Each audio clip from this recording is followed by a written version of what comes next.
Tonight, on My Sense, I reflect on the debt management policy of the government. Various estimates show that the public debt may have crossed the 10 trillion shilling mark, which is the legal debt ceiling for the moment. The government plans to change that to a debt anchor of 55% of the country's gross domestic product, GDP.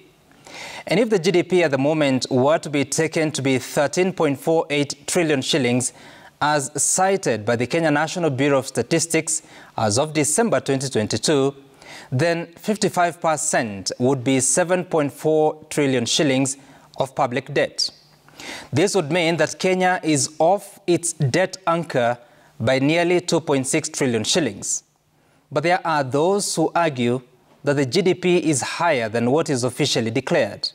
If they be right, let us use the published figures at least for this discussion. I then look at the proportions between domestic and foreign debt. The Central Bank of Kenya figures from April 2023 show that domestic debt amounted to 4.54 trillion shillings, being 47% of the total debt. And the external debt was 5.1 trillion shillings, equivalent to 52.9%.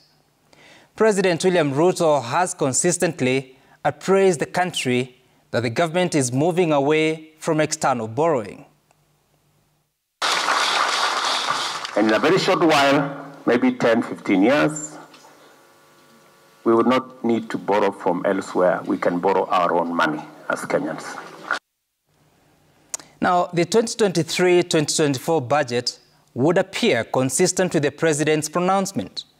Out of a deficit of 718 billion shillings, 82%, meaning 586.5 billion shillings of that was to be borrowed from the domestic market, mainly through treasury bills and bonds. Only 18%, or 131.5 billion shillings, was to be borrowed from the external market. This is what Parliament approved, but there's a new story.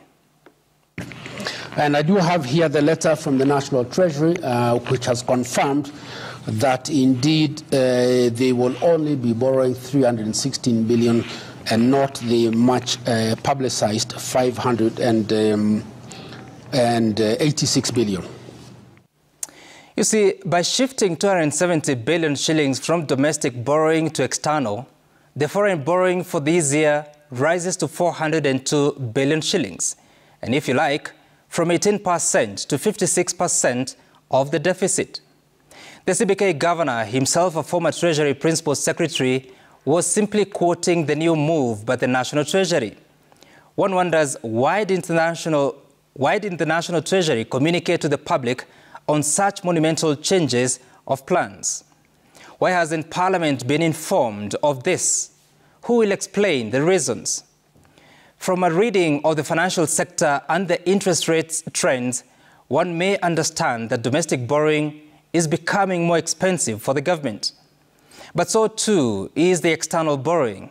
In fact, the primary reason that the government shifted from the external borrowing was that it was becoming too expensive for the government of Kenya out there. The credit rating of the country is at a record low of being negative. The negative outlook means the country faces adverse economic conditions or changing circumstances more likely to lead to a weakened capacity of the country to meet its financial commitments or obligations.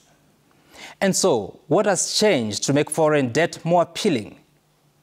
It is expected that the extra 270 billion shillings will be borrowed from regional and global multilateral financiers. No details as to specifics. It is likely that the National Treasury and the Central Bank of Kenya are doing what is necessary to save a depreciating shilling, to release credit to a needy private sector, or to free government pressure from the domestic borrowing that sometimes is too demanding and short-term. And we believe that with that reduced domestic borrowing, this would reduce the pressure on interest rates, and also we should be, because of the additional external financing, we should be able to have more foreign exchange, which will help us build our international reserves.